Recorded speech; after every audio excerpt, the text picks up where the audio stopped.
তারে জমে দেখলে ভয় করে ভয় করে, তারে কি আর জমে নিতে পারে। শুধু সজ্জন, এই যে বললাম যে গুরুকে প্রকৃত ভালোবাসে তাকে জমে পর্যন্ত নিয়ে যেতে ভয় পায়। হনুমানের সাথে তার মায়ের কমিটমেন্ট ছিল, কথা ছিল। মা অঞ্জনা হনুমানকে বলেছে, হনুমান বলছেন, মা একদিন কথা বলার সময় জানি এই পৃথিবী থেকে বিকাশবাবুর মতো সবাইকে মারা যেতে হবে।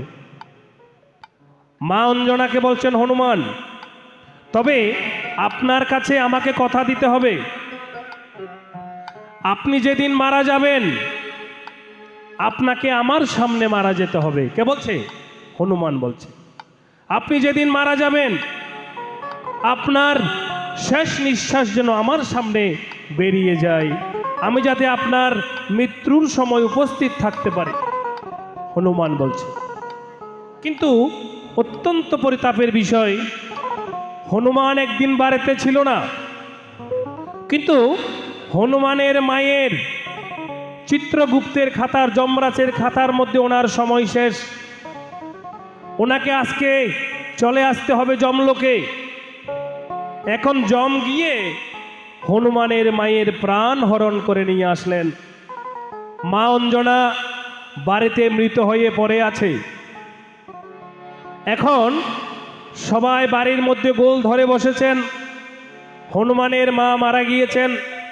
সুগ্রীব সবার বড় বয়োজ্যেষ্ঠ, তিনি হনুমানের মাকে শ্মশানে নিয়ে যাওয়ার জন্য সব ব্যবস্থা করে বসে আছেন। এখন হনুমান তো বাড়িতে নেই। হনুমান যতক্ষণ না আসে ছেলে ছাড়া আর মাকে কেমন করে শ্মশান ঘাটে নিয়ে যায়। অনেকক্ষণ পরে হনুমান বাড়িতে ফিরে আসলেন। এসে দেখে মা অঞ্জনা বাড়ির মধ্যে মৃত হয়ে পড়ে আছেন। হনুমান সুগ্রীবকে বলছেন, হে বয়োজ্যেষ্ঠ গুরুজন, আমার মা কখনো মরতে পারে না। বলে, তুমি ভুল করছো, তোমার মা মারা গিয়েছেন। বলে, আপনার কোথাও ভুল হচ্ছে। আমার মায়ের সাথে আমার কথা হয়েছিল, আমার মা আমার সামনে মৃত্যুবরণ করতে হবে। হনুমান সরাসরি সেখান থেকে গেলেন শিবের কাছে। শিবের কাছে গিয়ে বললেন, হে দেব, আদিদেব, মহাদেব, আপনি আমার অংশ, আমিও আপনার অংশ। আমার মায়ের সাথে আমার কথা হয়েছিল, মৃত্যুবরণ করতে হলে আমার সামনে করতে হবে। যমরাজ আজকে বড় ভুল কাজ করেছে। সে আমার মাকে আমি না থাকা অবস্থায় আমার বাড়ি থেকে তার প্রাণ হরণ করেছে। শিব অনেক বোঝালেন। বলে, তার সময় হয়েছে বলে তাকে যমরাজ নিয়ে এসেছে। বলে, না, এরকম তো হতে পারে না। গেলেন যমরাজের কাছে। যমরাজকে গিয়ে বলছেন, হনুমান, হে যমরাজ, যদি প্রাণে বাঁচতে চাও আমার মায়ের প্রাণ ফিরিয়ে দাও। বলে, এমন তো হতে পারে না। আমার চিত্রগুপ্তের খাতায়, যমলোকের খাতায় তোমার মায়ের শেষ দিন।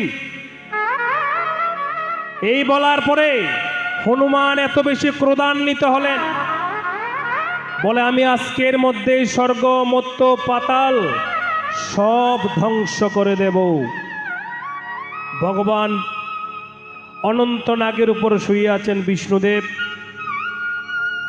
তিনি বলছেন যমরাজকে, যাও, হনুমানকে তার মা কথা দিয়েছে, মরতে হলে তার সামনে মরবে, আবার তাকে প্রাণ ফিরিয়ে দাও।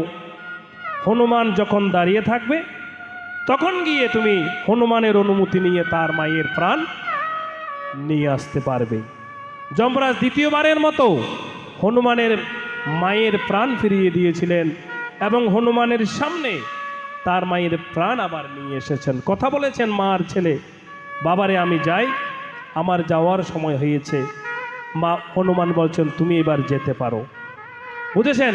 ওই যে সেই জন্য পদকর্তারা কি লিখেছেন? দয়াল মুর্শিদ যাহার অন্তরে, গুরু যাহার অন্তরে, তারে কিয়া জমে নিতে পারে। জম পর্যন্ত আপনাকে ভয় পাবে যদি গুরুর দয়া আপনার উপর হয়ে যায়।